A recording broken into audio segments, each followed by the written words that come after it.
You're listening to Discography Discussion, episode 279, Deicide, hosted by Dan Terry. Joe, I've been thinking about it, and I'm thinking Ghost is actually kind of brutal. No, it's not how you're thinking. Mike Tygo. I've heard enough to know that the joke's on them. And Joseph Wren. There's only one law. His law. Bring me a steak. Medium rare. Presented by discussmetal.com. And if you are ready for some seriously offensive death metal, then you are ready for this episode of Discography Discussion. I am Joe. That is Dan. That is Mike. Dan's got a sweet, can we call it a frohawk? Is that what you're going for? So basically what I have going on right now is I've got some tea tree hair and body moisturizer, aka leave-in conditioner. I used to use it for my beard, but my beard is on vacation right now. So what that means is that I can take this, I can put it in my hair, and I can create like a shark fin semi-frohawk, but it's so greasy and disgusting that it looks like I actually have frosted tips right across the top. And Guy Fieri. I'm not going to lie, guys, I think that this is the new sexy. The actual new sexy is Deicide. Holy shit, said no one ever. I have to I've been know, doing it wrong all these years. is this band actually satanic, or are they ironically Christian? I need to know the answer, Dan, right now. Do you remember a band we talked about? It was the second episode of the podcast. The band was called Mortification. And Mortification was an extreme Christian death metal band, which I know people are always like, what is the deal with these guys and talking about Christian bands on this podcast? You guys just wait for the Striper episode. But I will say that, you know, that other shoe had to drop eventually. We did Cradle of Filth. We're doing Deicide, and then we've got another band coming up that I'm not going to tell you about unless you're on Patreon. That is absolutely the cream of the crop as far as offensive death metal goes. But I got to say, man, from a musical perspective, I did not find this band to be offensive. And I was actually talking to Mike about this at work today when I was like, what's worse than a bad movie? A boring one. A movie that saps the emotion from the room, takes away all good intentions of having a manly movie night, drinking beers, and watching a shitty movie, laughing about it halfway through. Have you guys ever seen Serum? I know Dan has. It's like I can't that. say I have. That's a bad movie. It's I not watched even it enjoyable I for watched it being with bad. You. The example that I used earlier was Nymphoid Barbarian in Dinosaur Hell. Oh, God, no. Yeah, it wasn't great. But that being said, I don't want you guys to get upset or triggered. I mean, some of you will. But keep in mind that I did not hate everything that Deicide had to offer. I can say that for the most part, I was thoroughly entertained throughout the experience, but maybe not for the reasons that Mr. Benton has sort of laid out. I don't think that the point of his band was to be the entertaining like it is. But you know what, man? People still bought the record, so that makes him successful. I'm going to go out on a limb here and just, I'm assuming you guys have both seen The Room, right? Like the Tommy Wiseau, The Room, you know, you'll tear me apart, Lisa, that room. You hi, son Mike. of a bitch.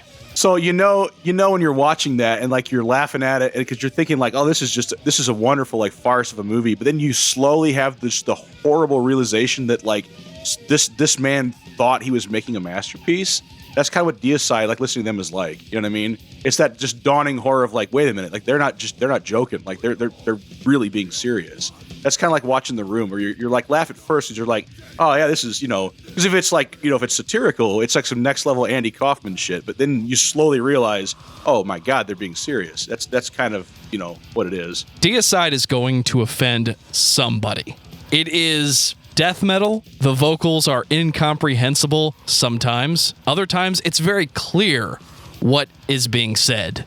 And then the message comes through very clearly. I thought it was a joke the first time I heard something. I don't even know how to describe it without saying it exactly the way it is. Pick something offensive to say about Christianity, about Jesus, about the cross. This band does it on every single album and probably every song if I could understand all the lyrics all the time. Well, you don't like Blaspherian? You don't like Blaspherian? How about Carnage in the Temple of the Damned? Anybody? Oblivious to evil. That's the problem. I did enjoy it. It was so absurd at times, I had to laugh at it. Other times, I noticed people staring at me out of the corner of their eyes going, does he know what that guy just said? How could he listen to that? How about behead the prophet, no Lord shall live? I like it, man. That's like some 7th grade shit. Like when your parents told you can't go to the dance and you're just like, I'm going to write some fucking just edgy shit. It's like the prophet, fucking doom, death, greed, and then you can't leave mom's basement. That's Deicide. You can't leave the basement. You guys remember that song Kill the Christian?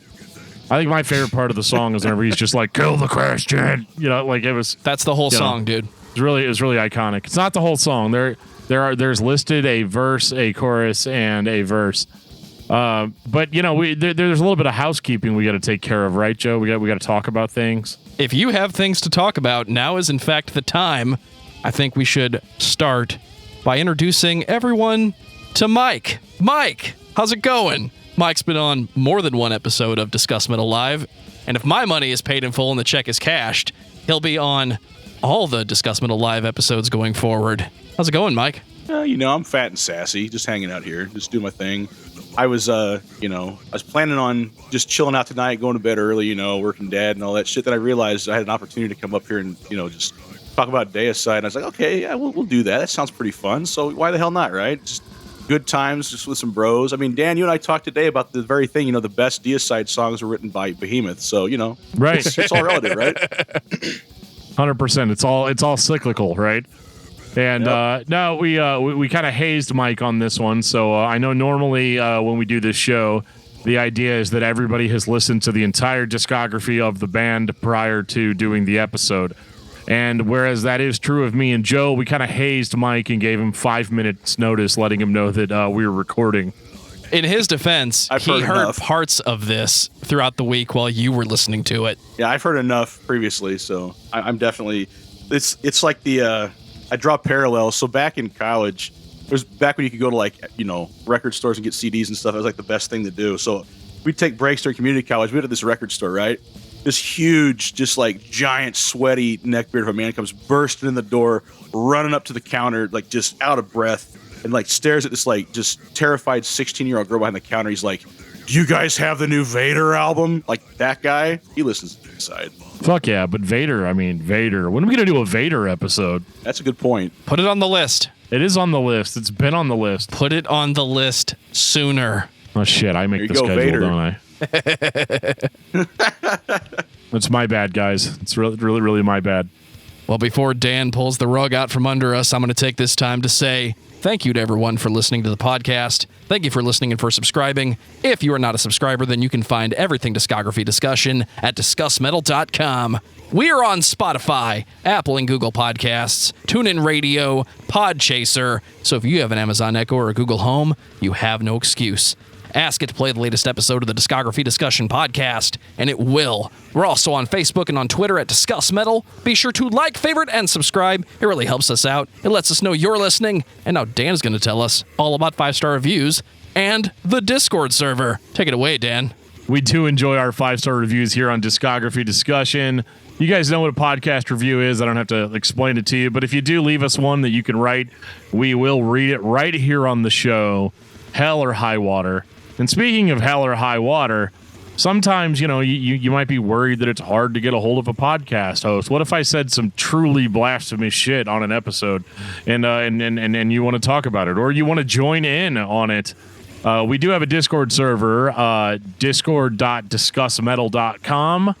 That is where Joe and I hang out pretty much all the time. We're like the all-seeing eye of Sauron. We know when you're there. We know when you sign up. We know when you leave. There will be cake. But trust me, it's a lot of fun. Bring your memes, bring your metal discussion, bring your band recommendations, and we all like to just hang out and have a good time in there. So definitely make sure you are joining us. And speaking of joining us, join us. There's a couple of things that I've been talking about on the last few episodes that are going on over at patreon.com/discussmetal. We have some sweet perks. We have some sweet perks for you guys, including some brand new ones. Number one, there is sponsor an episode. We want to let everybody know which episodes of this podcast are brought to everyone by you. For more information on that on Patreon. as well as Skip the Wait, Skip the Line. I think I say it interchangeably, but a lot of people get a little irritated whenever it takes us 2 years to get to their band suggestion that they sent earnestly. And I apologize that it takes such a long time. It's just there's so many bands and it's going to take forever to get to all of them. But you know what? Fuck that. If you want to skip the wait, check on Patreon. There is a road to success there for you. Speaking of roads to success, I think it's about time I say, so Dan, tell me and the listener all about Deicide. Wow, this band is offensive. Well, Deicide, in case you didn't know for some reason, is an American death metal band from Tampa, Florida. They have been around since 1987. They originally formed as a band called Carnage, which there's a way better band, a Swedish death metal band called Carnage, that you guys should check out. They then changed their name to Ammon, and then eventually they went with Deicide, which was the most brutal name that they could come up with. And Deicide is more or less an infamous death metal band. Their vocalist is essentially Scary Terry himself, Glenn Benton. And there's one thing you need to know about Deicide right now. You are never going to buy a Deicide album at your local church or synagogue. You see, it's not going to happen. I would venture to make the statement that death metal being super satanic and evil, that whole trope, is because of Deicide. Deicide is the band that was like, okay, Cannibal Corpse is over here. They're talking about gore and death and rape and sodomy and a whole bunch of other words that Joe's probably going to bleep out. But Deicide's like, okay, well, we can't do that. So we need to find something else. And I'm making a joke, people, so don't at me about, well, actually, if you look at when Deicide formed versus when Cannibal Corpse formed, I'm just making a joke, okay? So the joke's not funny if you explain it, dude. I didn't think the joke was funny before I even told it. But, I would not even necessarily call Deicide a satanic death metal band. I would call them a anti-Christian death metal band. And there is a difference. And I actually feel this way about Christian metal bands, too. There are some Christian metal bands that just want you to meet Jesus. Those are the good ones. There's all these other Christian unblack bands and undeath bands and all these other weird words that you try to let people know that you are not a follower of Jesus, but you are anti-Satan. It has to be horde all the time. But the irony is that a lot of these guys are actually probably only that way because they grew up listening to Deicide, right? So it's all kind of cyclical. Deicide was a lot of fun to listen to this week, and but not necessarily, I think, for the intended reason. But we will get into it. The music was mostly pretty good, pretty okay. We'll talk about each album individually. I guess that's what you guys want, right? I want to say how much fun I had listening to the music. And when the vocals are just the death metal trope of he's yelling at the SM58 in the corner and I can't understand a word he's saying, it was fine. Then like the stereotypical metalcore sung chorus, the words just become clear as day. And I know the band is serious, but to me, it just sounded like a joke. It sounded like they were poking fun at mom and dad, like this is going to piss off your parents, like all the punk rock you used to listen to back in the day before you found heavy metal and then had to go heavier and listen to death metal. It sounded ironically, intentionally absurd. And maybe that's what makes it entertaining for everyone. I'm sure somebody is taking this dead serious, but I couldn't. This was like Ghost to me. Yes, he's singing about the devil. He's naming him. He's presenting the idea of Satan in a positive light. And I would never agree with that in any scenario, but it's so entertaining to see it live. So if this band is going to thrash and be death metal, it's fine. The first record has what sounds like puking on more than one chorus, so it's fine, guys. I really had a good time. Hey, buddy, death metal bands don't write fucking choruses. There's no clean singing in this shit. This is fucking Deicide. The chorus is when the layered vocals go. So I can explain that. Are we doing this? Are we going into the first one? It's time. We got to do it. All right. 1990, Deicide.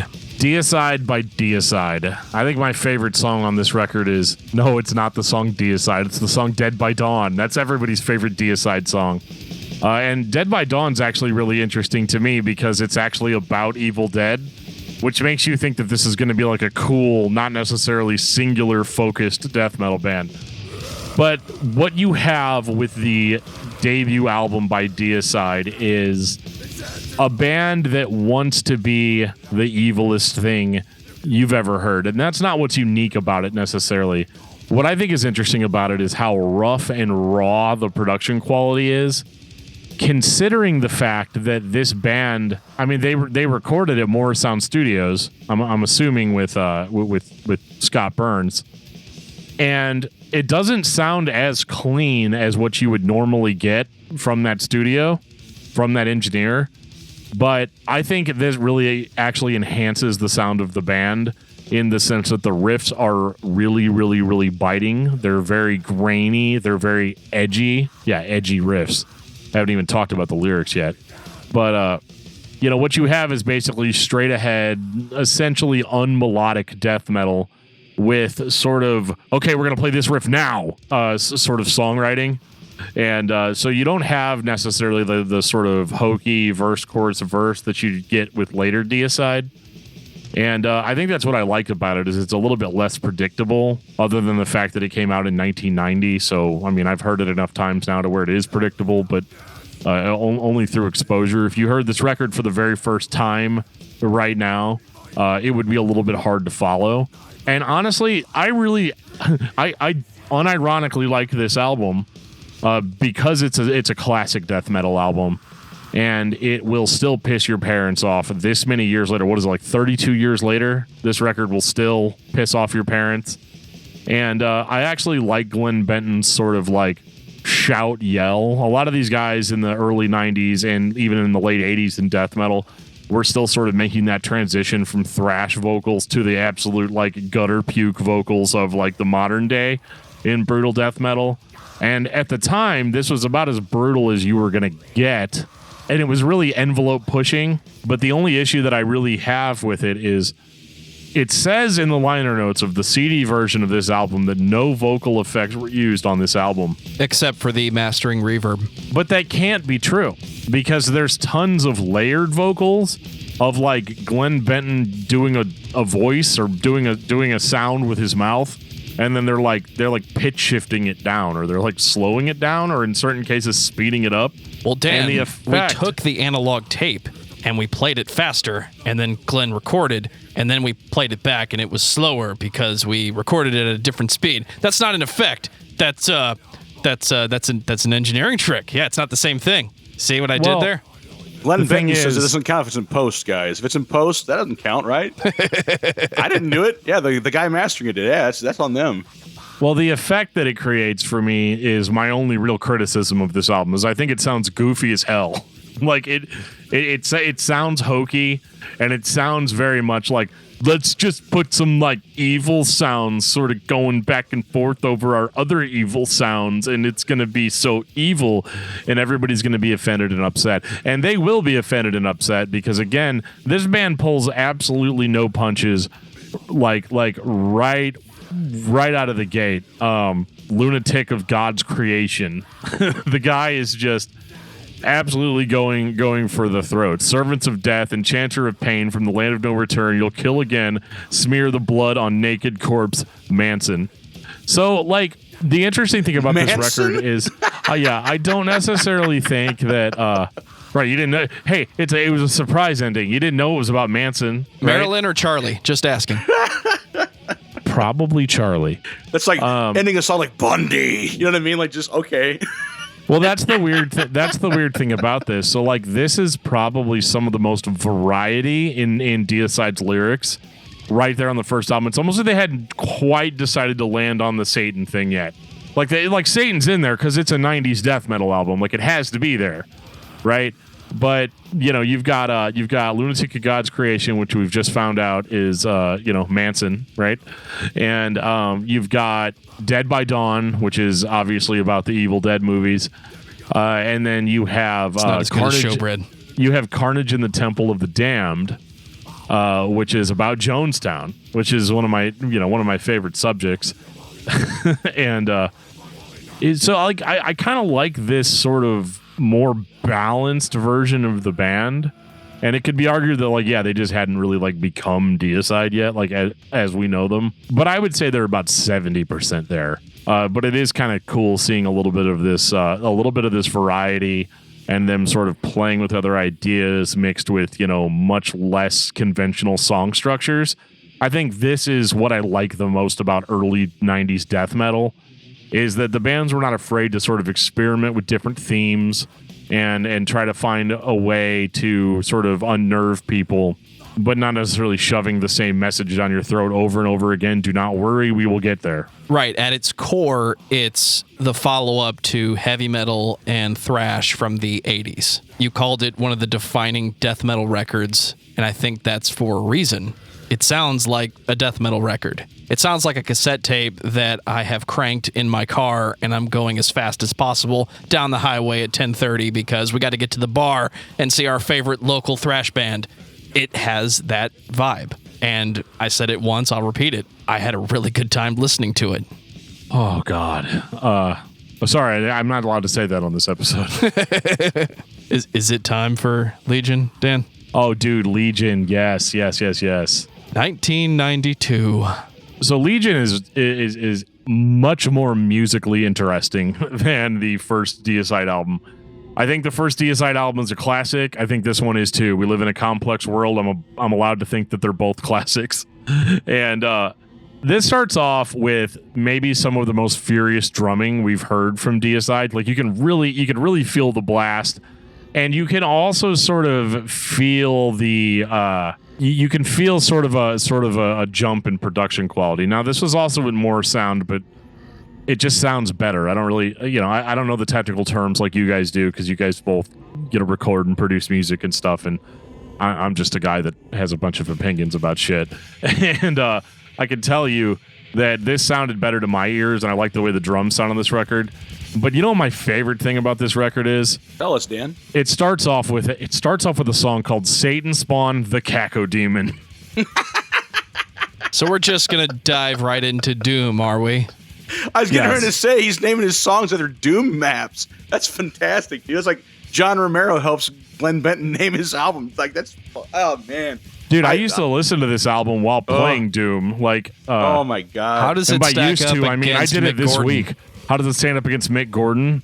Well, I think that Mick Gordon may have done himself a disservice if he did not listen to Satan Spawn the Cacodemon prior to. This is a little bit more classic Deicide. There's a lot more of Glenn's lower pitched vocals that are doubled up with his higher pitched raspy vocals. And so it's funny because even to this day, whenever I hear a band double like that, with the high and the low mixed together, I always be like, oh shit, here we go. We're going full Benton, and if this band has a defining characteristic, it's that they're going to offend somebody. But if they have a second defining characteristic, it's how Glenn Benton chooses to layer his vocals throughout the discography. Do you remember the first time you recorded or tried to demo or expand on an extreme metal song? And we tried layering different types of vocals in random places in the mix, and then because we didn't know what we were doing, we decided that was a bad idea and we moved on. Glenn Benton does that all the time, and it's really entertaining. It just sounds absurd sometimes. Some of the decisions are comical in their presentation. Is Glenn Benton like the Lars Ulrich of Deicide? He just ruins it. Like a good recording, he's like, we'll go ahead and just go with it. Change it. It's fine. Turn it down 6 dB. Just turn it. Yeah, it's fine. Now turn it down again. Really, dude? I don't think that this record sounds bad though. Like I said, I think it sounds better than the first album. It's got a little bit more of a budget. It's got more punch. It's got more grit, and for lack of a better term, more balls. And so sure, Glenn Benton, doubled his vocals, high pitch, low pitch, mixed them together, and he was like, "This is it," And in a few years, he's right, because that's the metalcore thing, right? But I don't know where the metalcore is. I don't know where that comes from. That comes later. No, they don't play metalcore. Not Deicide. I'm talking about the genre. He's very focused on this discography. There was a dude. So you know how we did that Discuss Metal live about elitism and gatekeeping? You just did that. I'm gonna be that guy throughout this entire episode. And I warned you. I told you guys that I still have those tendencies. So if I go off the rails a little bit, that's why I'm gonna have to be reined in. Because I'm over here trying to listen to "Behead the Prophet, No Lord Shall Live," and you guys are all like, "So, would you guys like this week? What are you guys thinking?" And I'm like, "No, guys, Legion crush Jehovah, see through the faceless dog, untie our world from Satan. It can't be done." It's just this needs to happen, and so, and I think that I might be the only person in this virtual room that we've created that we use to record podcasts that has been listening to Deicide for a very long time, and originally it was because. Well, I just wanted to piss my parents off. I wanted to be like, yeah. What do you think about this, Mom? No God, no Lord shall live. What always has should have never been. No God, no Lord shall live. Behead the prophet, and we win. It's absolutely inspired. Absolutely inspired lyrics. I'm kidding. It sounds fucking stupid, and I don't have issues with Glenn Benton because I know that he's doing a lot of this with a wink. Whether he would have admitted it that year or not, Glenn Benton is not a guy that I think necessarily lives by his convictions as much as he is just trying to piss people off. It makes him happy. And we didn't have social media back in 1992, so there was no easy accessible way for the everyman to piss people off beyond belief. So you start a death metal band and you call it Deicide. You write songs called Trifixion. Get it, guys? Like trifiction, like fiction, like things that aren't true. Hang on a second. It's 1992. I need to log into my BBS and tell everybody how funny that joke is. Dude, in the name of Satan, I condemn this image of God. I am a key. Thank you for that soundbite. That's very deep. It's very, very, very deep. It's very Deicide. So, I think musically, I'm on par with this, and I haven't mentioned this yet. But one thing I love about Deicide is that their albums are typically a quick get in and get out, 29 to 35 minutes. See, Mike, this is what you missed out on this week. I never thought anybody could outdo Nile for ridiculous song titles. God damn, was I wrong? I would have lost money on that. Oh shit! What was that Nile song called? Joe's gonna cut it, but I mean, you talk about when papyrus contained the scroll to protect its possessor against the attacks of he who is in the water. That's the one. See, and that's why we brought Mike on, guys. He can just pull that from memory. I can't even remember what the band we're talking about is half the time, and I listen to all their stuff.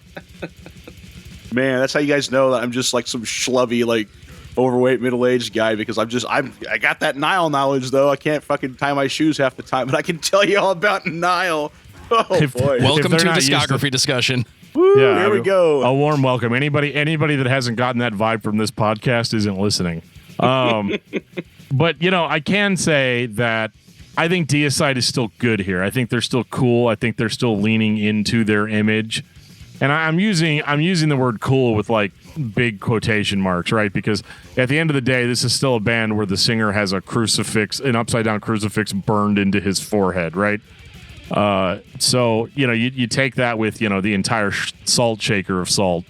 But as far as being offensive in your face death metal, I mean they definitely knocked it out, and I really really really wish that they had sort of kind of kept on with this sound. I mean, all of their records cosmetically sound the same, but I think these first two are really really special, and my mileage kind of starts to vary as we go forward. And now for an album that was certainly censored by the distributor. I'm thinking a John Lennon Yoko Ono. We put it in an orange sleeve to cover what was actually there. 1995, Once Upon the Cross.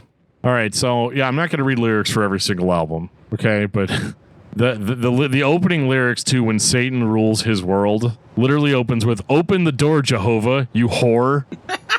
And we're off. Right? I mean, I hope you do read lyrics from every album because goddamn, I got the giggles, dude. Oh my god, dude, what's so funny about it is that like every time I would, because I was trying to pick which lyrics I was going to read on the show, right? Because sometimes we do that. We did it a little bit with Cannibal Corpse. We did it with some other bands, and but like these, it was like Glenn Benton is constantly trying to one up himself. So I was like, dude, as I go on, these are just going to get dumber, and then like they're just going to get funnier. And it's this the one, polar opposite of Scrolls of the Megaloth and Mortification. Steve Rowe is trying to up himself and get more and more serious about how much you should be getting to know Jesus right now. This guy's going the other way. Yeah, I mean, he's gone exactly. I mean, you guys are familiar with basic algebra, right? Where the idea of like you can go, you can stack 5 stones on top of each other, but with algebra, you find out that you can dig a hole in the ground and put 5 stones below, right? So like Glenn Benton's the bottom stone below the earth, and Steve Rowe's the top stone on top of the earth. And but they essentially serve the same purpose. They add the same amount of weight to all the stones that are underneath it. Sorry, that was way too elaborate for what I'm trying to say here. I think you're confusing algebra with gardening. Crossover win though, guys. Morticide. Let's see it. Come on, Steve Rowe. You got to call Glenn Benton up. Let's do it, baby. Morticide. We need to dude. We will. You guys should have like a debate, like those old like creationist versus evolutionist debates, and just have them both sit down at a microphone and just say like, no matter what either one of them says, they will offend somebody, and that is the best part of it, right? We don't know about the ones we don't know about. Tony, Steve Rowe, please do this. Glenn, do this. Like, you guys can make an album that represents the duality of man right there. Call it Morticide, dude. Like, there you go. It's a paradox. Please, guys. Copyright that shit. I'll record it now. for free. Yes, I'll record it for free. Come on down. Why not just do I'll cook mashups? you guys some burgers. Come on down. Why not just do some mashups? Oh. Then we don't have to put them in the same room as each other, because like I can't afford like how much that room will be destroyed. Oh, dude. Woo. But on to the album. People are like, these fuckers don't ever even talk about the records. It's a death metal record by Deicide. I really enjoyed it. It's just as absurd as the last one. That sounds like I didn't put in the effort this week. Trust me, guys, I did. I listened to so much Deicide, including hitting the shuffle button today to revisit as many of the songs as possible from all the different albums. I really enjoyed the band overall. But Dan, you're the most qualified person to tell everyone how fucked up these lyrics are. How does Glenn Benton top himself on this one? Well, I mean, I don't think that anything's ever going to top the "Open the Door, Jehovah, you whore." I think that is that might be his magnum opus, his swan song, so to speak. And but from a musical perspective, which is what I care about, especially when you're in a situation like this lyrically, like. Somebody had commented to me that when we talked about Cradle of Filth that I didn't do like a deep lyrical analysis, and the reason was I found out that Cradle of Filth, by comparison, even though they had that Jesus is a shirt, they were really more of a Ren Fair band, like Ren Fair meets like vampires, sort of theme, or let's talk about ancient history for a little bit. It was varied. Deicide is exactly what you would expect from a band called Deicide, but you might be a little surprised at how far he actually goes. I mean, like it's funny to think about a death metal band that talks about defecating on the Bible, but like this dude just straight up gets up on stage and says that shit, right? And it's funny. But from a musical perspective, this is kind of the part of Deicide. This is a little bit more like stripped down. This doesn't have sort of all the goofy vocals in the background. Glenn Benton's voice, while I think he might be like screaming or growling harder, is much easier to understand on this record than any other one. And I think that production-wise, this is pretty hard-hitting, but I feel like it more or less just kind of it keeps the expectations up without really adding anything new. And if anything, they kind of meander a little bit on this record. And even though I don't think that that's enough to upset the fans of the band, because the appeal of this band at this point is I'm 15 years old and I'm in study hall with my buddies and I bust out, my new copy of Deicide Once Upon the Cross, and I open up the book and I start reading the lyrics to my buddies and they're all like snickering and they're like, ah, and then the homeroom teacher's all like, what is it? What is so funny? And everybody's like, you wouldn't get it, so like, I think that's why I enjoyed this album when I was younger, is just for that appeal, the shock value of it, right? But I think musically, I don't necessarily know if this lives up to the first two. And it also, the weird thing about classic albums is that sometimes the classic albums aren't necessarily the best albums, but they're the ones that most people remember. Like either when the band was first being introduced as new, or this is whenever they started actually getting like advertising in magazines. And especially with a band like Deicide, the word of mouth has now sort of saturated everything, right? Because the band is so quote unquote evil and so extreme that people can't help but talk about it and be shocked about it and talk about it with their friends. But this is the most evil band that I ever, dude. Just that Slayer album you have, yeah, throw it away. That's basically Christian rock, right? Like, in 1995, when how heavy your band was in a pool of heavy metal and thrash bands, whether it's Megadeth, whether it's Metallica, whether it's Slayer, any of the big four. Yeah, I know I could have just said Anthrax, but it was funnier to me. This is the band that's heavy because the vocals are so drastically different. This guy does a deep Cannibal Corpse-esque growl all the time. He barks at the microphone. That's what made it heavy, when the vocals were how the band expressed their heaviness. It's music birthed out of pure hatred, which is pretty fucking death metal if you ask me.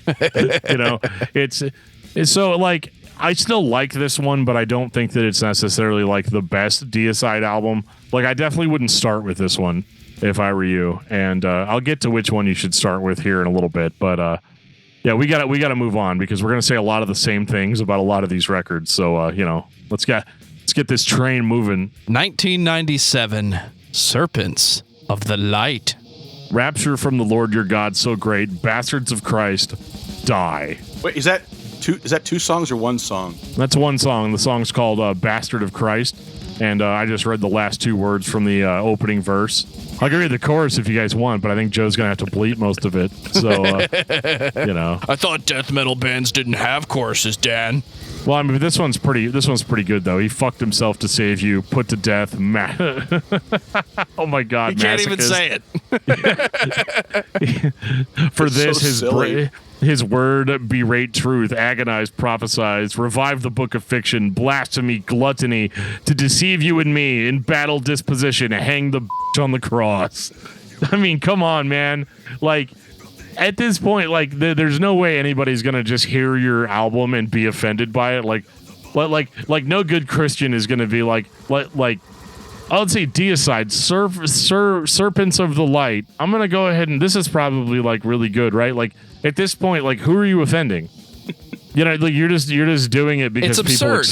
People expect you to do it. I guess you've picked this theme and you've decided to really double down on it. And you're gonna die on this hill. Just like, yeah, man, we're the anti-Christian band. That's what we are. We're the opposite of those Christian bands. And musically, this record's also like the opening song, Serpents of the Light, has like a really, really good guitar lead that like sounds amazing and gets you like pumped for the rest of the record. But, as I say often on this podcast, it sets you up for an experience that you're not going to get. Because the rest of it, the band sort of like goes into, more, again, sort of that meandering pace, right? And it's a little bit, I don't want to say it's Deicide light, like my favorite losers over at the Metal Archives reviews. They're all like, oh, it's Deicide light. It's basically... It's basically like, their version of South of Heaven or whatever. And I don't hear that. I think the band is just as brutal as they've ever been. But I don't necessarily think that the brutality is as fresh anymore as it was before. Like, because, and again, that is sort of a discredit to what we do on this podcast because we listen to so many albums all at once that it becomes a little bit exhausting when the band's not changing it up enough. for you to have something super interesting. But like, I like some of the guitar leads on this album, and I like that they go for a little bit more of a traditional song structure, not because I'm a big fan of verse, chorus, verse in death metal, but because it is actually something different and something that they've kind of started doing. And so, I enjoy it, but it is starting to get a little stale for me here. Maybe it's revisionist history, and I'm hearing what was effectively remastered versions of some of these records, but this one just sounded thin. It sounded like a demo with the guitars being recorded much louder than they would be mastered. The drums are more thin than they were on the very first album, but the vocals are front and center. They are panned in all directions. The guitar leads are clean.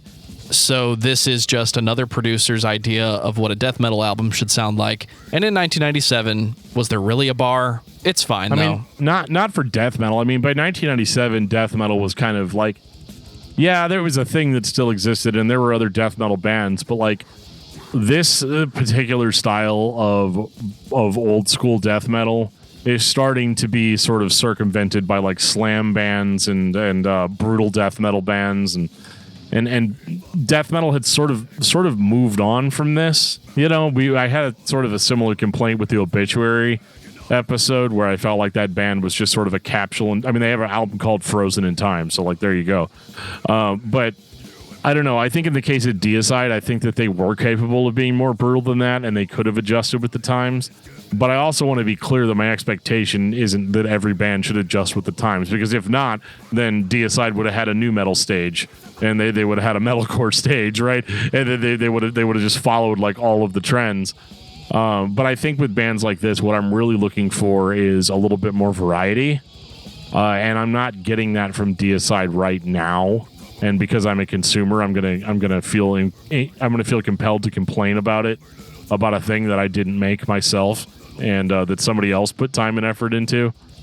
But I think, this one, I don't have really anything to say about it other than the fact that it's a Deicide album that exists, that you can go and listen to, and you can still get a chuckle out of reading the lyrics. So, Mike, at this point in your work week, you're on hour 3 of Dan listening to Deicide, not knowing that you're going to be on this episode. How are you feeling at this point? I got to say, like, so far, I've gotten the giggles quite a bit, so I'm feeling pretty good about it. I mean, I wasn't a big death metal guy. I mean, I later in life I got into it, but like growing up, I wasn't a big death metal guy. So then, like, finding out that like all the stuff that was causing all this controversy and all the just like people just up in arms or shit like that, if you just like read you can't help but laugh at this shit. It's just great. Like, why would you be offended? It's like it's so goofy. So far I've been just enjoying the hell out of it. I'm glad I'm here now because it's just been getting the giggles. You have to ask yourself if Tobias is serious about the songs he writes for Ghost. Yes, I know it's a production. I know he puts on multiple costumes, multiple iterations of a character that we all love to see. But are you serious? And even if he says he's serious, do you believe him? Maybe this is a downside of being a metal consumer at times, not just a creator. But when you're listening to this band, the absurdity speaks for itself. Maybe, is he serious? Because if he is, I can't receive it that way. So the answer to that question is sort of a shitty answer, but here it goes. Yes and no. Yes, I think that he does not like Christianity. I think that, somebody definitely rubbed him the wrong way. Take from that statement whatever you will. That was a Christian, or I don't know, man, like maybe a priest cut him off in traffic or something, but whatever it was. But here's what I actually think it was.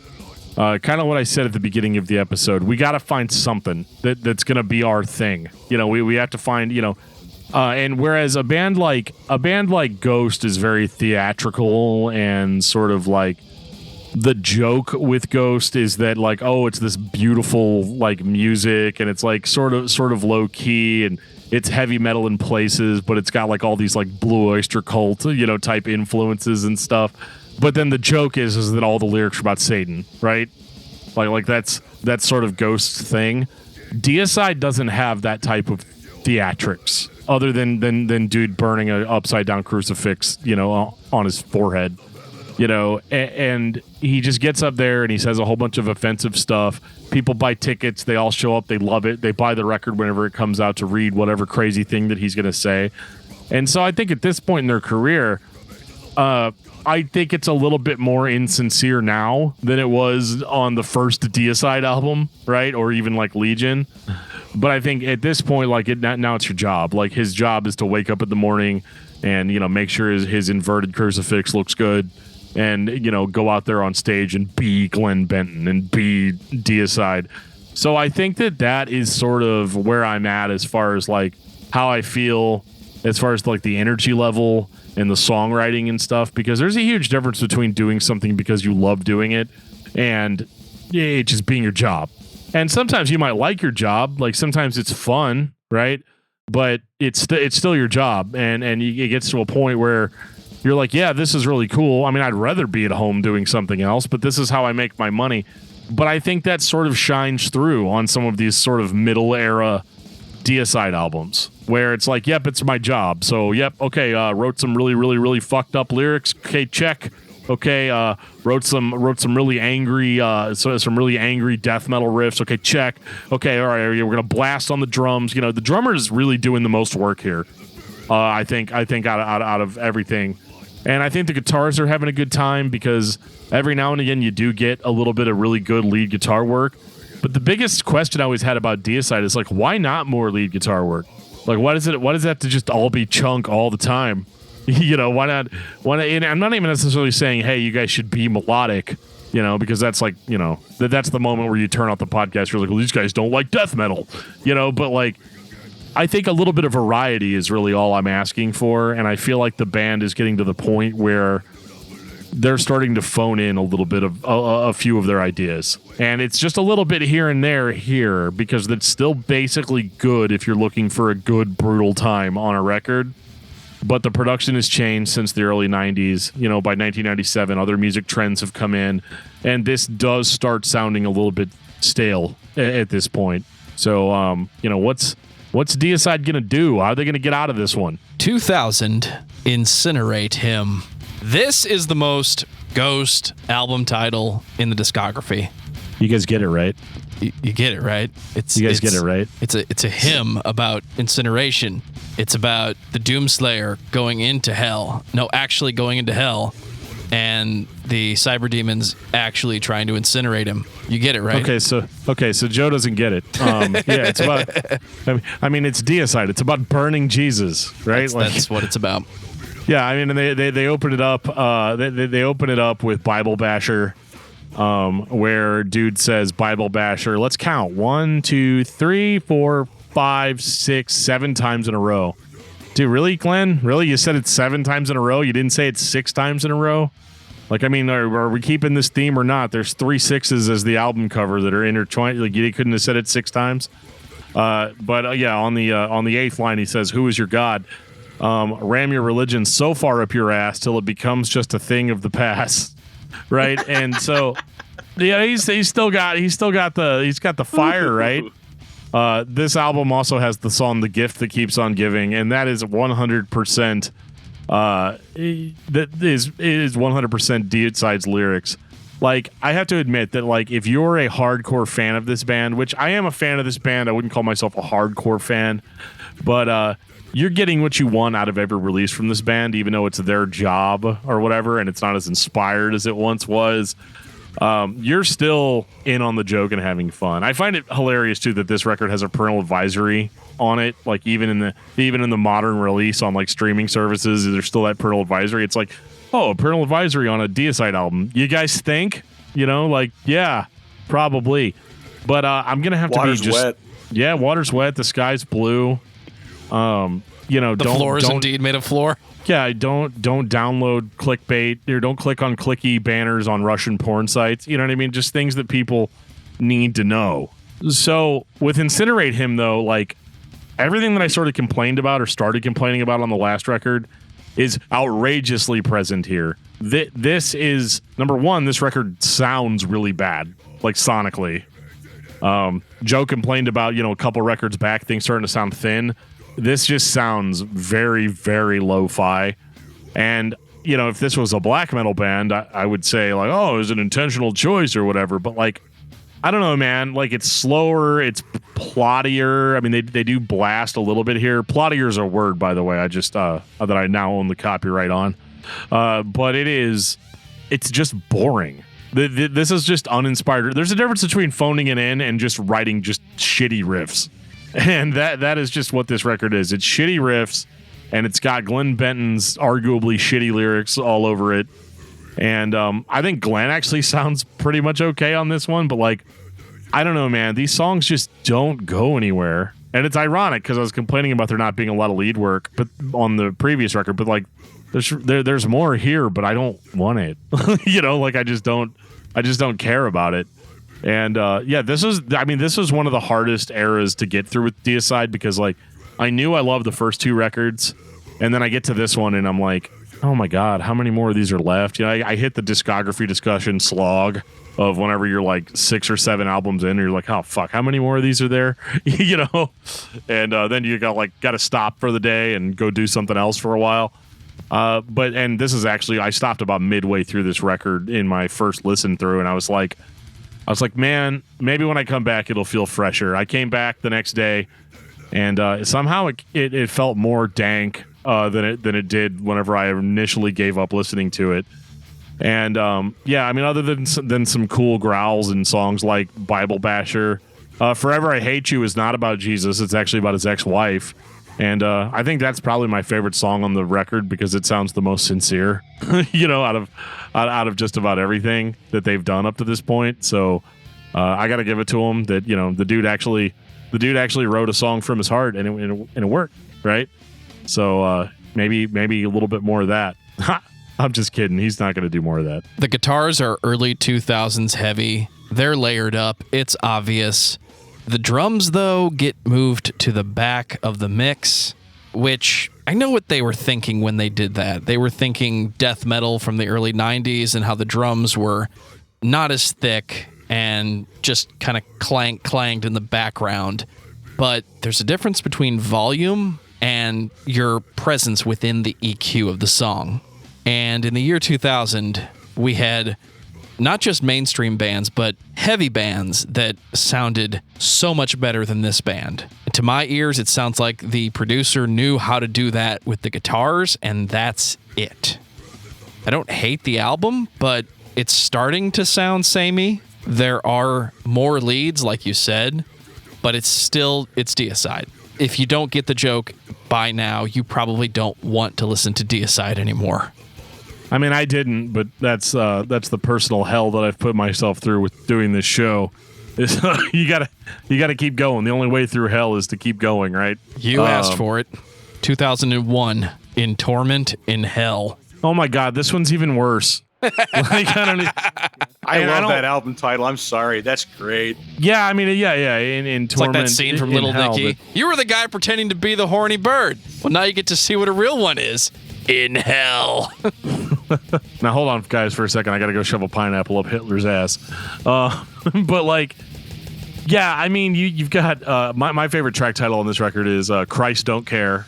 This is sort of God don't care which path you fucking follow. Come with me and I will show you this. Drink the blood and swear your love for Satan. Drag his bloody knife across your wrist. That just makes me want to like dye my hair fucking pink and get it straightened and just wear black t-shirts. That's kind of what I do anyway, isn't it? But you know what? It's fine. This record sounds like absolute ass. Like however it was produced, it does not sound good at all. And again, it was... I don't know, man. I just don't... I don't understand how you can put out like really high quality sounding albums and yet have no actual frame of reference for how to do that again, especially when you're this many albums in, right? But this record was supposedly produced and co-mixed by Deicide. So good job? ? It's not good. It kind of reminds me of like Diabolus in Musica by Slayer, except for I would listen to that record in a heartbeat before I listen to this one. That's an album I can actually listen to. Like that's okay. And this is the same year. Like, make no mistake, these guys have been around forever. They've worked with lots of producers. This exact same year was when like there was some heavy hitters that year, right? You're talking about D.B. Borger putting out Puritanical Euphoric Misanthropia. That album is fucking incredible. Like, the production value is insane. So don't tell me these guys have been around forever, can't like just find a producer to make something sound okay. Like, holy shit. It has to be an intentional choice. It can't be something that they spent money and time on. Yeah, he Lars Ulrich it, dude. I told you that's what it is. He's like, yeah, that sounds great. That take, yeah, that sounds fantastic. Just print it. Next song. Yeah. Guys, I don't know, man. I'm like trying to hold this together because, again, like, I like Deicide, but like, is this the worst sounding album? Yeah. I mean, it's not even close. Like, it is by far the worst sounding Deicide record, which is kind of disappointing because you think that, like, as recording technology gets better, like, you don't run into that sort of stuff. But I mean, that's pretty much it, man. I don't really know what else to say about this record. This was just a dud for me, and it was probably the worst. It was probably the worst Deicide album, like, by far. And I think most fans would agree with that this was not putting their best foot forward.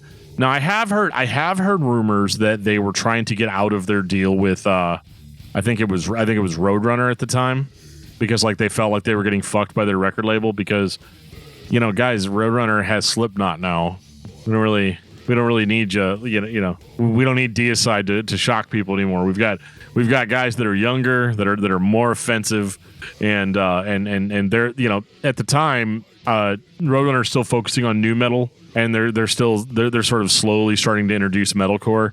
So, I mean, I could kind of see a pissed off Deicide just recording whatever just to get it on tape and finish out that last album so that they could move over to Earache, where they're going to feel a little bit more taken care of. 2004, and I found your mashup title, Dan. Scars of the Crucifix.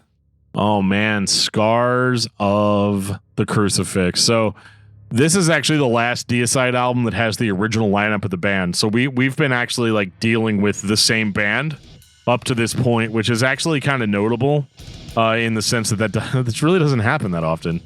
Not with this kind of music. I mean, death metal bands, you know, they're at least swapping out, like, guitar players or drummers or whatever. But no, they actually. I'm very proud of the fact that they stayed together for 7 studio albums, you know, plus all the demos or whatever it was before. But this is actually going to be the last album that has the Hoffman brothers, the band's 2 guitarists that were largely responsible for the Deicide sound. And what's interesting about this is that this record really tries its best to, like, sound different. Like, the actual song "Scars of the Crucifix" is actually, like, kind of melodic, which is weird for Deicide. But much as I've dealt with that with this band before, it does set you up for an experience that's not going to necessarily be repeated throughout. This band has a really bad tendency to just, like, do a cool thing and then never do it again. As we move on, the band starts to sound more like the random black metal band you found on your file sharing services back in the day that was just advertised as most brutal band of all time. You had no point of reference. You didn't know what the actual name of the song was, but you came away with some type of mix CD of just heavy songs, and eventually you would figure out what all those songs are. But then you realize some of these are 100% independent, and that's why they sound like that. It's not a cosmetic choice. It's not a producer trying to replicate a sound from the early 90s. It's just a band trying to be brutal at a time when being brutal was all that mattered. I know that's been all the time, but stay with me on this one. I think this album is an interesting listen from a death metal perspective, but it's not a good album for Deicide. It's better than In Torment in Hell, but that might put it at the second to the bottom of the list for me. I think that I like this record only because the last one was such a piece of shit.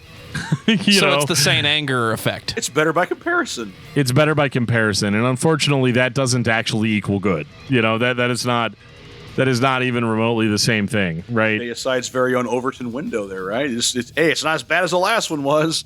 Yeah, I mean, that's fair. We've got our classic logo now. Check it out. I'm also Rick Rubin recorded our shit. I'm also not like in an abusive relationship with Deicide, or maybe I am. I don't know. It's a sadomasochistic relationship with Deicide at this point, right? So whatever they decide to throw my way, I'm going to try to find some reason to like it, right? But I mean, this record does have a little bit more fire. It has a little bit more grit. It's basically okay. It's an okay Deicide record. You're sort of seeing them kind of go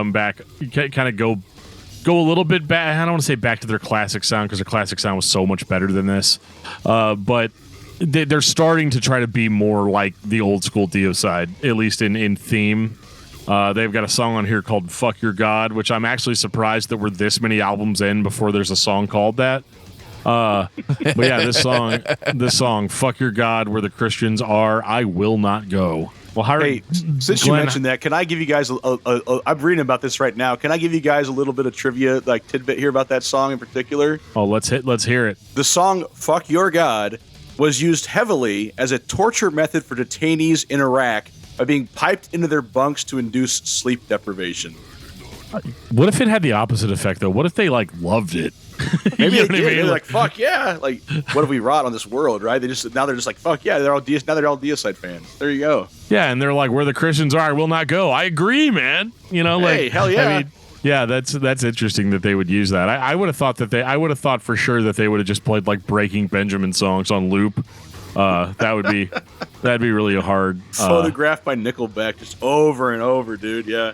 Incoming tweet from Breaking Benjamin for Life at 420. Can't believe you would say that about the best band in the world. Those guys work so hard, man. You're so cold, guys. You're so cold. They work harder than you, man. It does blow my mind sometimes how somebody will be listening to an episode on Cannibal Corpse and will make fun of a mainstream band, and it just turns out that that's their favorite band. But then I'm like, why are you listening to the Cannibal Corpse episode? It's funny. But like I said earlier, we live in a complex world. You can like both. That's totally okay and acceptable. But yeah, this record's good by comparison, I guess is really, I think, what we've collectively arrived at on this one. It's not it's hardly the worst Deicide album, but it's second or third worst, right? The Stench of Redemption, 2006. I'm going to take this literally and say this was redemption for the band. Yes, there's new blood, but it's starting to sound modern from a mix perspective, from a tone perspective, from a production perspective. The decisions that the band made are modern. In 2006, it took them 6 years to make those decisions, but the band is beyond listenable again. Yeah, this is where Deicide stops being a old school death metal band and more or less updates with the times. This is actually pretty ferocious, and I'm actually surprised by it after hearing the last one. And again, I know there's new places, but this is where these guys start getting 8 out of 10s and 9 out of 10s, in their releases. And I mean, it makes sense. You've got Ralph Santola on guitar, and then they also brought in Jack Owen, who was in Cannibal Corpse. And you've definitely got some good stuff going on here. Musically, this is more interesting. There's actually a little bit more of a melodic tinge to some of the songs. Not melodic feel good, but just more melodic, sort of creepy, but variety. Somebody call a doctor. Yeah, I'm not listening to 4 albums in a row of just boring riffs that go nowhere and do nothing. And but I gotta give Glenn some credit here. He named the album "The Stench of Redemption," which is one of the funniest things I've ever heard. Ironically, though, he has a song called "Death to Jesus" is the title of the second track, which is really weird because I thought they tried that already. I thought that was the point. I mean, I thought that was the point, that right? It's killed to save us, death to Jesus. And it's kind of I don't know, man. You could actually read, if he didn't throw in words like "fuck the Christ," in the middle of there or whatever, you might be all is this a Christian metal band? It's just you use that much religious imagery, right? But yeah, I just think that it's so on the nose at this point of Death to Jesus, and then you got a song called Homage for Satan. And so like lyrically and song title wise, it sounds like somebody's like making a parody of Deicide, but the music's actually really, really good and like really, really listenable. And I'm surprised by that. I'm always surprised when, you know, you're in like 2006 and all of a sudden like the band that you thought was like starting to fizzle out, that you're going to have a bad time, drops this like brutal, modern sounding, clean production, like listenable record. I was like really, really blown away by that. And yeah, I don't know if they're going to be able to, you know, keep it up, but we'll see how it goes. All right, Mike.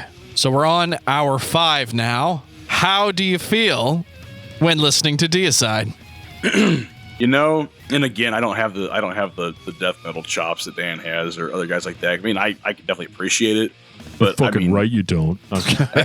Hey, I'll be honest, dude. Like for real. So I came into stuff like around the tech death era and all that. Just you know, of course I did. I'm a pretentious guitar player. So Oh, I love tech death. Give me that 300 beat per minute like multi-sweep picking harmony, right? But it's not. Here's the thing. It's not to me. And again, I'm more of a prog metal guy, but it's not unlistenable. I mean, I would listen to it. I wouldn't be like, oh yeah, fuck this shit. Like, but you know, it's just not my favorite thing in the world. And then I think my experience is always hampered by the fact that like they're being serious about this. You know what I mean? It's kind of just like, oh, that's unfortunate. You know what I mean? It's like You're not sure if they're serious because the message is so absurd.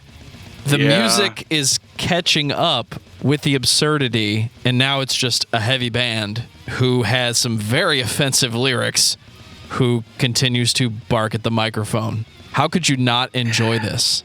The answer is I mean, take it too seriously. I do think that I don't think it's sincere now. Like by this point in 2006, no. This is not sincere anymore. Now Glenn Benton does this because he has to. You think they're in on the joke at this point? Like, that's what it is, Dan? Are they in on the joke at this point, you think? I think they've always been on the joke. I think that they are like kind of the creators of the joke, right? I think the biggest controversy isn't necessarily the lyrics themselves, because again, as we've said, the lyrics are absurd. They're kind of dumb. They're kind of meatheaded. But like, you could sit down and listen to interviews with Glenn Benton about like, you know, how it's received or whatever. And in some interviews, he's very like, yes, I take this very seriously. I worship the devil.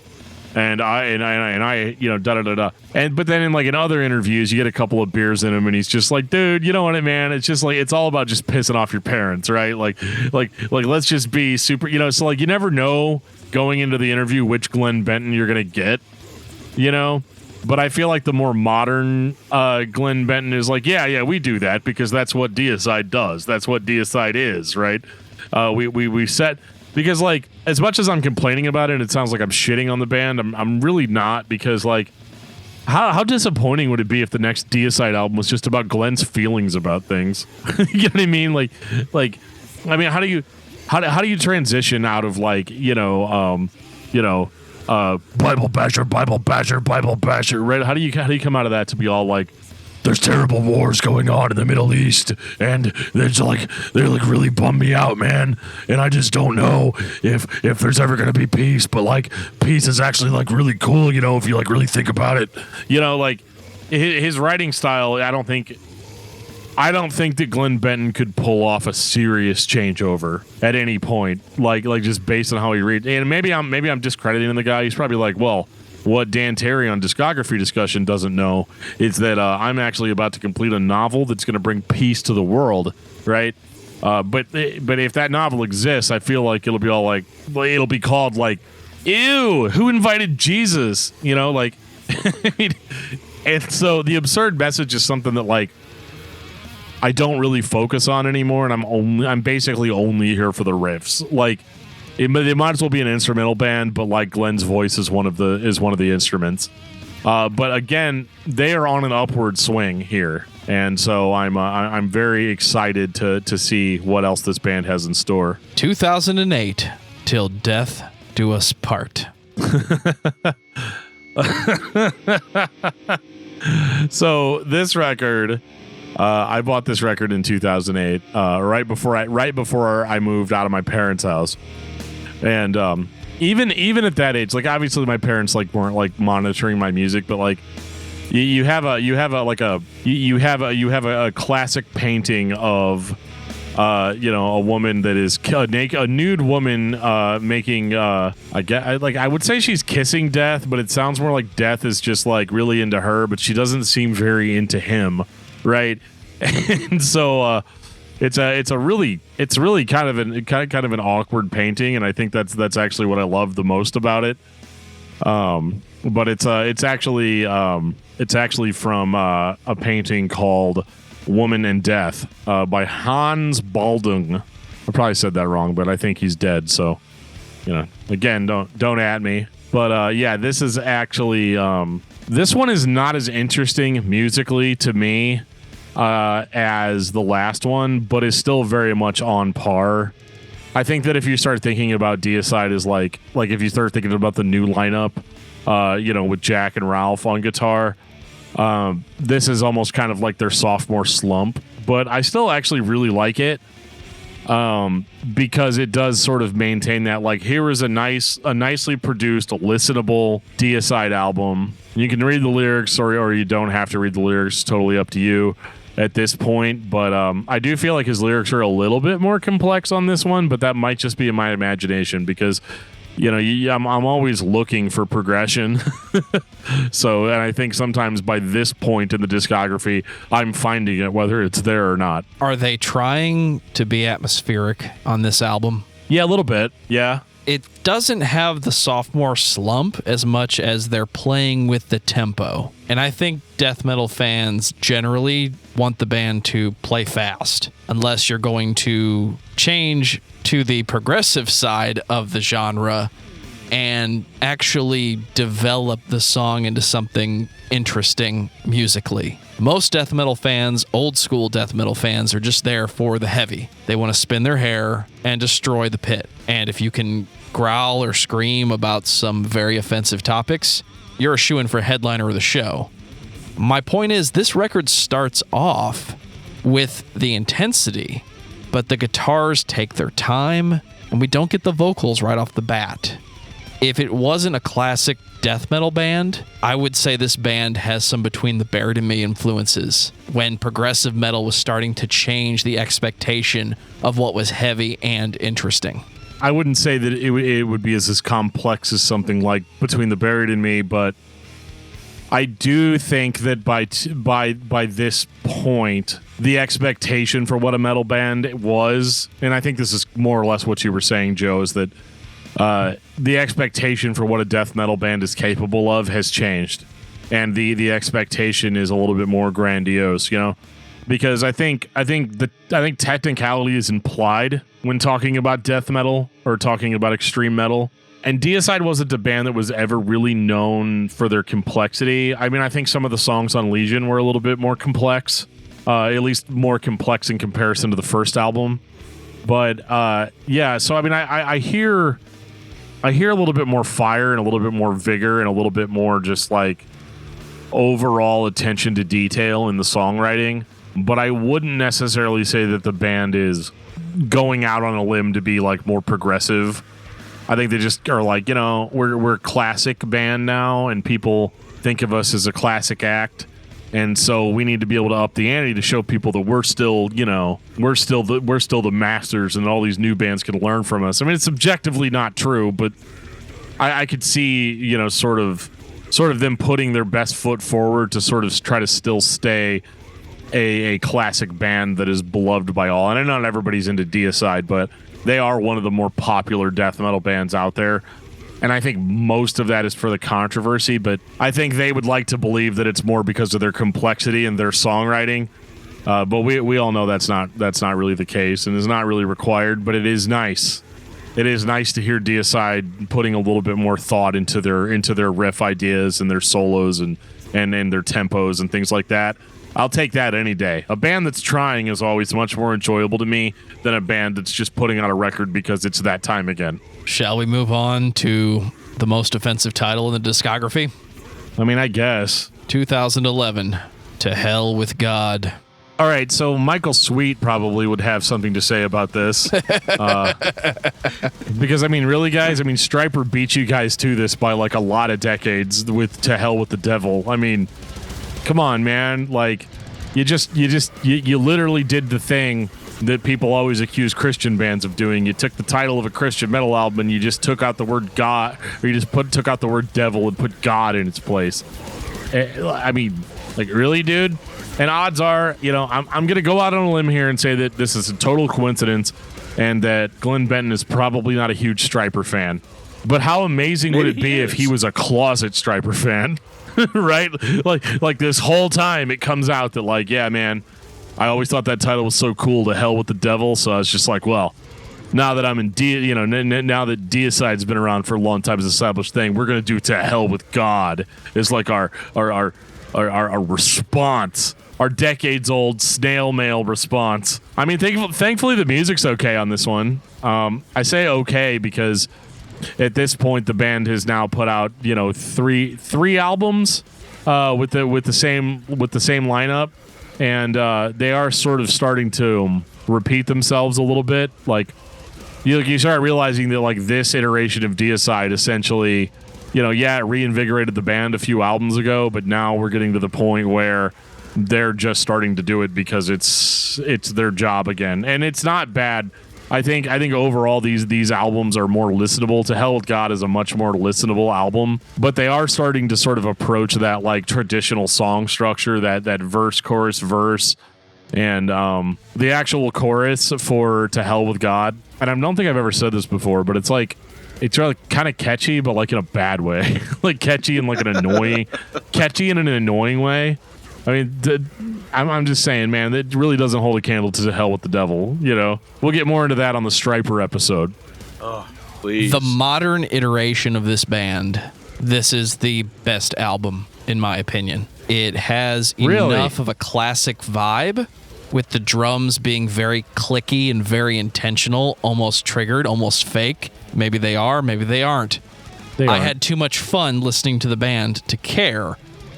But the balance is there. And even if you're going to do a classic death metal thing, you need balance in the mix. The guitars need to be heavy where they belong. The vocals don't need to be the center of attention when they are so incomprehensible at times. I think what you said earlier is true.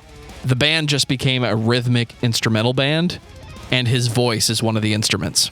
Yeah, 100%. Because, I mean, it's death metal, right? So there's not, like, a lot of emotion in the delivery, you know? I mean, I'm sure some people are like, what are you talking about? Death metal vocals are very emotional. But I mean, like hit you in the feels emotional. Like, I realize that hate is an emotion, right? You know? But I don't even think that his voice sounds hateful at this point. Like, there does come a point where, like, your vocal delivery is less how you feel and more your style, right? And so I definitely get that vibe here quite a bit. But, I mean, as far as, I get what you're saying, Joe, that, like, this record still sounds good, which I know for you, who death metal is not your, like, primary source of, like, I'm going to go listen to some music today. There's just the death metal that I sort of force you to listen to. So some things never change. But, so I get what you're saying is you're like, yeah, but this one sounds good. It's produced well. And the band is very rhythmically interesting. But I have to disagree with you, though, whenever you say that this record is the best modern Deicide record, because, I mean, in my opinion, it does not hold a candle to The Stench of Redemption.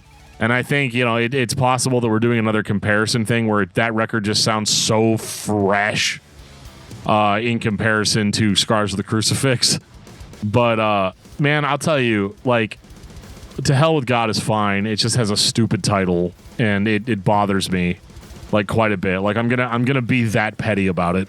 Again, it's such a ridiculously dumb title, because, like, when Stryper does the To Hell with the Devil, that's cool, because it's like, oh, we're a Christian band, but we're also edgy because, like, we say hell and we talk about hell, but, like, there's a meaning behind it. Like there's this whole thing. Equally as entertaining.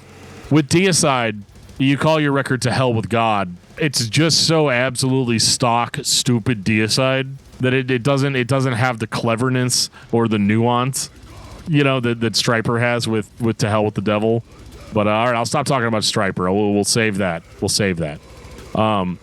But yeah, I mean, I think To Hell with God is just musically it's fine, but I'm interested to see kind of what the band has in store going forward. 2013, In the Minds of Evil. All right, well, here's the thing: we got a new guitarist on this record. Jack Owen is still in the band, but now on this record we're joined by Kevin Curran. That's the best pronunciation I can give it. I'm sorry. I apologize. But yeah, this one is sort of a throwback to the old school Legion sound of Deicide. Or to be more articulate about it, it feels like Legion more so than it is as good of a record as Legion, right? They don't mention a Caco Demon anywhere in this album. So oh damn, that automatically makes it not as good as Legion.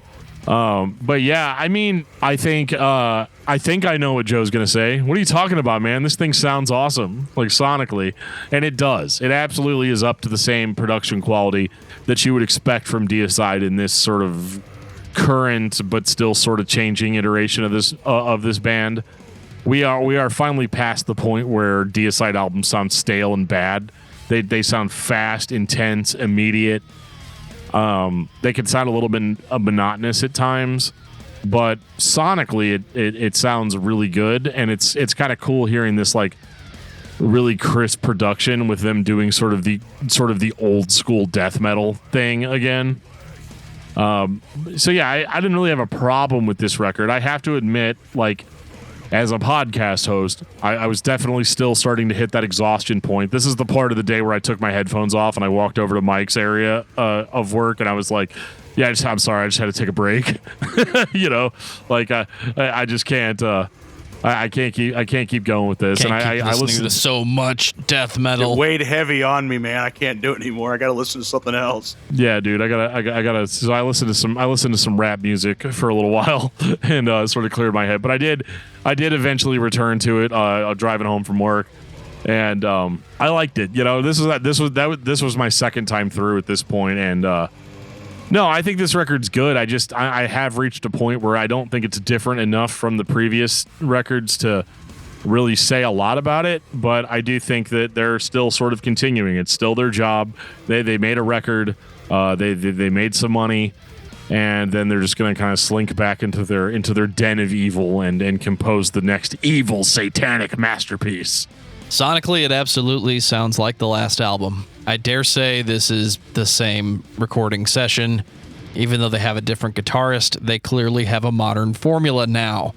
It's more heavy metal to my ears than it is death metal. Yes, we have clicky drums blasting most of the time, but the guitarist clearly has the gallop figured out, and we're peppering in leads in a way that plays to the heavy metal tendencies more than death metal, but this is the part of the conversation where death metal and thrash and heavy metal have many of the same tricks. It's just what order they decide to use those tricks in and in what quantity that ends up defining your genre. This is absolutely a death metal band, but this album, they went a little heavy metal. I don't see that's a bad thing. I think what you're hearing too is just sort of I think the reason why you think it sounds more heavy metal is more because they are doing a throwback sound, and that throwback is, sort of the origins of the band. These guys, they're playing death metal, but growing up, they're listening to stuff like Venom, and Bathory, and which I know more people like to associate with black metal, although Venom just sounds like thrash that sounds like shit to me, but oh God, that's another email coming, I'm sure. I like Venom, okay? Actually, I do like Venom, all right? It's fine. I still have my cred points, right? Guys. But, obviously those bands are more associated with black metal, but I kind of like that this sort of going back to the older sound where you've still got the brutality of modern death metal, but sort of that fun, free and loose. We're gonna play a thrash riff now, or we're gonna just play something to put our original influences on display. We want to get back to that place. We want to get back to that headspace that we were in when we recorded albums like Deicide and Legion. And so, like, I appreciate that about it. But at the same time, it does kind of just make me want to go back and listen to those albums. I mean, not this week. It's hour 7, Mike. You were listening to some hip-hop, maybe some other heavy music. For clarity, I was listening to hip-hop. Dan has walked away from his station because he just can't take so much death metal. How you holding up? Why you gotta say it like that? I'm just telling the story the way you told the story, with different words that make it sound so much worse. I know. I don't know what I did. I just, dude, you pour sugar in a guy's gas tank one time, and then all of a sudden you're a bad person. I mean, I could tell, like, I can usually tell whenever Dan's like just burnt out on something like that. Like, a great example would be, I think it was today or yesterday. Like, I heard the album Damnation by Opeth. I was like, oh yeah, he's on a downward slump from somewhere. So I was like, and I love that album. That's one of my favorite albums of all time, for sure. But, I hear that. I know that's what he's doing. He's taking a break because I'd be the same way. I mean, there are some bands that I absolutely love that I could not marathon their discography and maintain my sanity like that. So having a break, sure. You know what I mean? That's perfectly fine. And I think it's one of those things too. It's just like, that's why you don't master the music you produce, because you're too close to it. Sometimes you got to back off for a little bit and kind of get something else going to come back in with a fresh take, right? So, yeah, more power to him. Yeah, I mean, it can be a little bit exhausting, especially when it's a band that you like, but sometimes it's like eating too much ice cream too, like, because I mean, I generally, and I know we sometimes have a reputation for like shitting on albums, but the reality is that, like, I do like this stuff, and I will listen to it. I'll pull up a record. I'll pull up a record like In the Minds of Evil and just listen to it, unironically on a different day when it's like not my job, which I think is which is sort of how I feel about Deicide sort of at this point, that like, I got to give him credit for sticking with it, and that it is obviously a different experience waiting several years between releases versus like what we're doing and just sort of shotgunning through them, really, really quickly. That's not the way that these albums are meant to be enjoyed. But I also think that is a credit to the band, because one thing that metalheads love is consistency, right? Like with Unpleasable Metal Fan, it's ladies and gentlemen, Unpleasable Metal Fan. So yeah, man, like, absolutely keep doing the thing that I like. I listen to your band and I pay your bills, and I do it because you do the thing that I want you to do. Oh, you're not doing the thing that I want you to do? Well, no. You need to stay in your lane, okay? You need to do the thing that I want you to do. And this is not about you expressing yourself creatively. This is about what I want. Why can't you be more like Deicide and just stick with a consistent sound throughout? Hey guys, I'm like 20 albums in now, and like, honestly, what else you guys got? All your records sound the same. Like, what the hell? I don't understand. I like why can't you guys do something a little bit different? Okay, I don't get it. 2018 Overtures of Blasphemy. Dude, this one's kind of cool. If we ever wanted to summarize what Deicide is, it's this record. All the classic tropes, all the modern production, the vocals as you know them, as you love them, are present. They're just treated a little differently. So congratulations, guys. We made it to the end of the discography. Yes, I enjoyed this record. Yes, it sonically sounds better. Yes, it is absolutely Deicide just being a fucking death metal band. And that's what this week was all about. It was about listening to an absurd death metal band and having a good time. How'd this one work out for you, Dan? I actually really, really like this one. Part of that has to do with so I'm not like stoked that Jack Owen wasn't on this record, right? Because I think that I'm just going to be honest with you guys. I think that that's like the last. Yikes, guys! This is like the last like good band that he was in. Because wow, the latest. Dude, seriously, like the latest record that he played guitar on that I'm aware of or that I've heard. I can't speak for what the guy's doing every single day of the week, but I know he recorded guitars on 6 Feet Under's Nightmares of the Decomposed, and we haven't really gone into how I feel about that record. Maybe one day we will, but it's bad. But I don't think that's why Jack Owen, left Deicide in 2016. But yeah, so Jack's out, right? And instead they bring in Mark English of Monstrosity, right? And that Monstrosity is another band that I like. It's a band that definitely doesn't get enough credit and enough coverage. Maybe we'll have to talk about some monstrosity here at some point.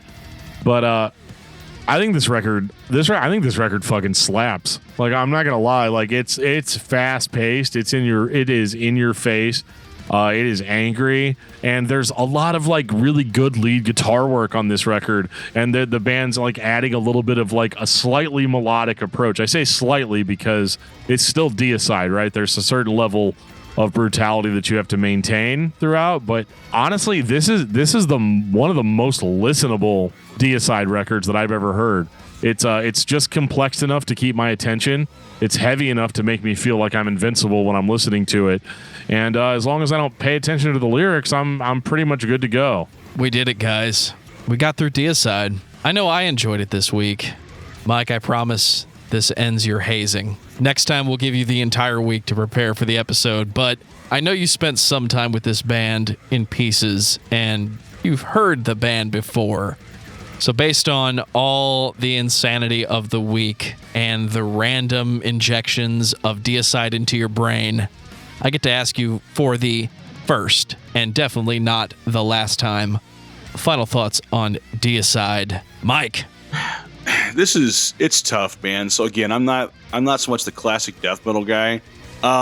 They're super important to the genre. I mean, they were one of the defining acts of the genre, and they definitely have earned their spot in history. I mean, they're not shitty musicians or anything like that. It's not my cup of tea, but it's also like I'm just like barely not old enough to have been, really appreciative of what they were bringing the first time around. I feel like if I'd grown up with them, I probably would have dug them more. But I feel at this point, I'm kind of indifferent to them. It's fine. I'm not gonna like turn off a Deicide song if it comes on the radio, but I'm indifferent. I'm just young enough to have missed that, but it went straight to like tech death stuff, right? So it's like not my cup of tea, but hey, it's there, and they are obviously a powerhouse of that genre. So good on them. Keep going, guys. Keep writing your goofy ass pseudo Nile titles for your songs, and I'll keep chuckling as we review more of these things. It's been fantastic to kind of go down this rabbit hole. Dan, what about you? I mean, it's Deicide, man. There's nothing that I can say about them that's correct, but I don't think I'm wrong either. On some of this stuff. I've always enjoyed Deicide in a very like piss off your parents sort of way. I was the youth group kid that listened to Deicide. You know what I mean? Like, so like that got out that whole like immature, like, oh, you guys never know what you got. You guys never know what to think of me. Ooh. So I took something that had nothing to do with me and made it about me. It's a staple of being a podcaster. And, I enjoy these records, and I've listened to all of them, well, most of them prior to even doing this episode. Beyond the big listen through. And I definitely enjoyed the band more overall, listening to the record sort of in chunks and sort of waiting for releases. And I will admit that I got to a point in my life where I was just buying Deicide records because I kind of always had, right? Not necessarily because they were like amazing or great. But at the same time, like, I do think that these guys, again, are super important. And I think that they earned a lot of respect, even if it was through controversy only. I think that the lyrics are stupid. I think that the song titles are stupid, but there's something to be said about being able to have a stupid fun time. You know what I mean? Like, it's fun. If your favorite holiday is Halloween and you want to have Halloween every day, listen to Cradle of Filth. But you can also listen to Deicide, not Deicide. You definitely want to listen to Deicide. If you enjoy just living a little bit more on the dumb, evil side of life. And really quick trivia piece. I'm really bad at reading a lot of the time. And then when I was younger, it was even worse than it is now. And I used to totally think that this band was just called Deicide. I used to just call them Deicide. I'd be like, oh yeah, dude, I got this new Deicide record. And like nobody corrected me because my friends are assholes, Joe.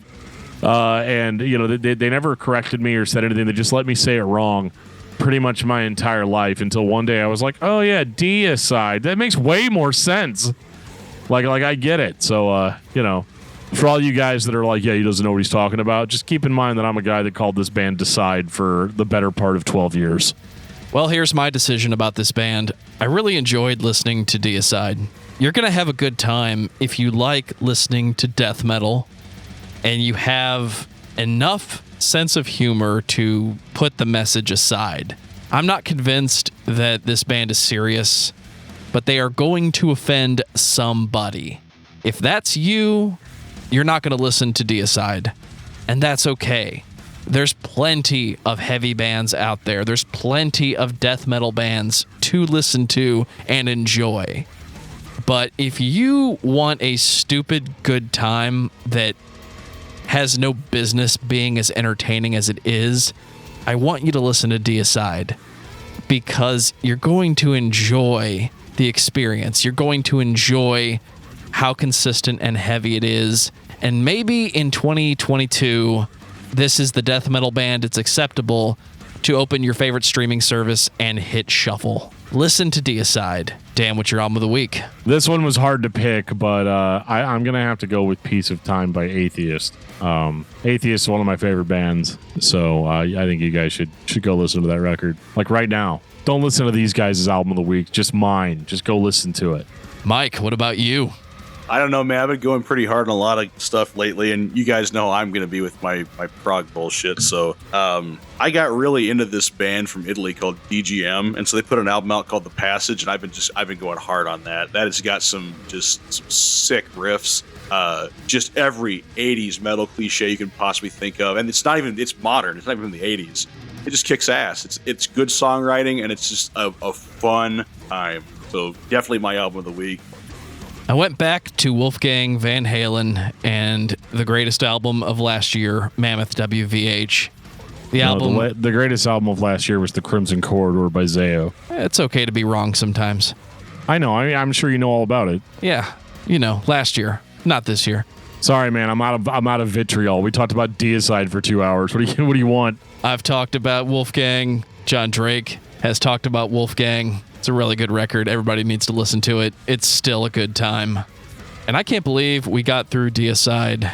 Gentlemen, we need to do this more often.